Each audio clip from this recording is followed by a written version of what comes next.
انہاں دی گستاخی نہیں کرنی بلکہ کی کرنا ہے وَقُلْ لَهُمَا قَوْلًا كَرِيمًا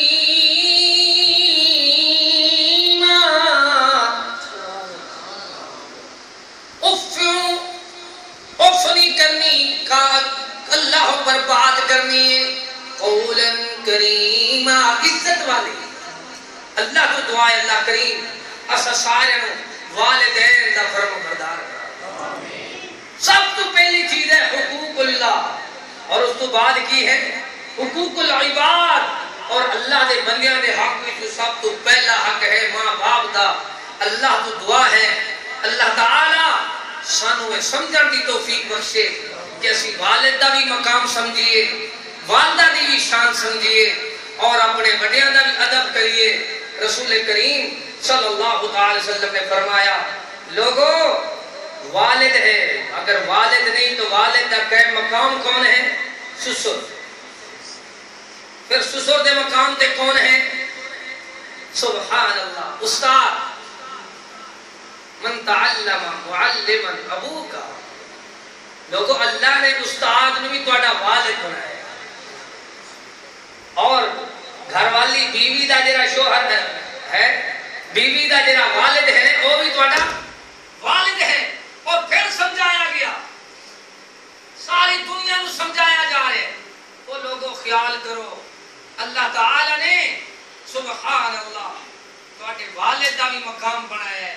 اور تہاڈے بزرگاں دا بھی مقام دسیا ہے اسلام دے اندر ایک خوبصورتی ہے جنہیں سارے حق سانو سمجھائے نے اللہ تو دعا ہے اللہ تعالی سے سارے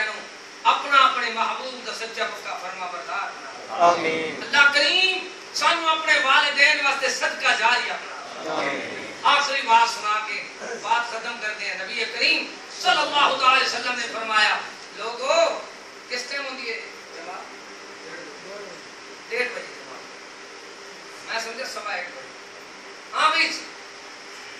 محبوب کریم صلی اللہ علیہ وسلم نے فرمایا لوگوں جس طرح اللہ تعالی نے بندے دے مرن تو بعد اذا مات الانسان انقطع عنه عمله الا من ثلاث 3 صدقے جاری ہے جڑے مرن تو بعد بھی ہمیشہ جاری رہے باقی سارے معاملات منقطع مسجد دا بنانا رستے دا بنانا چشمہ لگانا کنواں کھدوانا نہر لگوانی یا باقی جتنی بھی درخت بیجنا اور باقی جتنے معاملات نے انہاں دے اندر ایک صدقہ جاریہ ہے او ولد صالح ولد صالح بندہ اگر باپ دی ماں دی زندگی کچھ نہیں کر سکیا مرن دے بعد انہاں دی آخرت ذخیرہ بن جائے انہاں دی حسرت نو پورا کرے جتنے بھی لوگ نے اکثر دنیا ماں باپ دی مقروض ہے وہ کس طرح فرمایا والد دا ایک بندے نے پوچھا میں حق ادا کر سکنا فرمایا ہاں اگر والد تیرا غلام ہے انہوں کسی نے خریدا ہوا ہے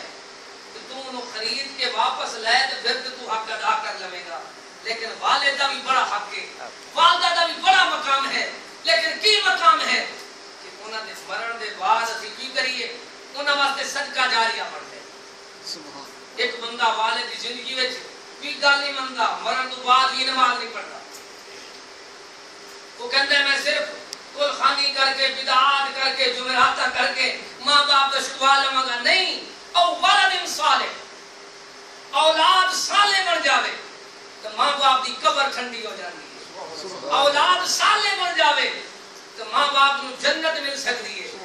اولاد دنیا کے اندر دیانتدار بن جاوے اپنے دنیا دے اللہ اور دے رسول دی نافرمانی دے سارے معاملات چھڑ دے تو ماں باپ دی آخرت بہتر ہو سکتی ہے اللہ تو دعا ہے اللہ کریم اسا سارے اپنے والدین دے زندے والدین دے اکھاں دی ٹھنڈک اور خوشگوار دے آخرت دا ذخیرہ بنا دے اللہ سانو اخلاص نصیب فرما للہیت نصیب فرما خلوصیت نصیب فرما یا اللہ جتنے مسلمان نیک ارادے لے کے آئے نے سب دے نیک ارادے قبول فرما اللہ سب دی نیک کے لیے تمنا آرزواں منظور فرما یا اللہ جتنے بے اولاد نے انہوں صالح اولاد عطا فرما یا اللہ جتنے والدین دے نافرمان نے انہوں فرما بردار بنا دے یا اللہ سارے اخلاص نصیب